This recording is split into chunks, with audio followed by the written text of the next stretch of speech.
And as President Trump continues to add jobs to the American workforce, many speculate even more will be created in the clean energy sector. One America's Emily Sackett has more of the data, which shows thousands of jobs could come with clean energy initiatives. With the resignation of Scott Pruitt as the EPA administrator, many believe the clean energy sector will grow and continue to create jobs. Right now, there are approximately 4 million jobs in the clean energy sector, with wind and solar energy supplying the most, and outpacing the number of jobs in coal in 30 states. The coal industry employs 160,000 people, with renewable energy jobs alone employing nearly 800,000. When looking at those who could benefit from the rising numbers in the clean energy sector, veterans are said to be at the top of the list. U.S. Senators Tammy Duckworth, Lindsey Graham, and Michael Bennet have proposed the Energy Jobs for Our Heroes Act of 2018, designed to connect veterans to solar, wind, nuclear, and cyber energy industry jobs. Graham has been a longtime champion of the environment and the opportunity to create thousands of jobs in South Carolina by becoming what he calls energy independent. We have, as conservatives, an obligation to be good stewards of God's planet. So what you're engaging in is a conversation that the conservative world needs to have. What is the conservative agenda when it comes to the environment and energy reform? I think we should not cede ground to our Democratic friends on this issue. In Connecticut, Governor Dannel Malloy is proposing to build a new billion-dollar fuel cell project for a clean source of power, which could bring brand new ongoing jobs to 2,500 workers.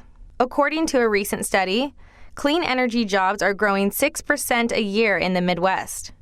And in Pennsylvania, an estimated 150 environmental groups are urging lawmakers to pass a bill to make the state 100% renewable by 2050, with Republican Senator Chuck McIlhenny and Braddock Mayor John Fetterman at the forefront. This is a working man's job bill. In the past, in fact, a lot of the steelworkers that I worked with in the campaign don't consider themselves green or tree huggers, or in fact, they actually probably have a negative view of them. And it's like, you don't have to wear Patagonia and drive a Subaru to care about your environment and see that this bill has the possibility of bringing jobs, manufacturing jobs, back into regions that have lost so much. The Bureau of Labor statistics show jobs for solar panel and wind turbine technicians are expected to double in the coming decade. And these new jobs are overwhelmingly popping up in red states, with wind energy expected to overhaul coal productivity as early as next year. A new Gallup poll also indicates the vast majority of Americans prefer clean energy for moral reasons, with over 70% supporting renewable energy, while slightly over 20% support increased fossil fuel production.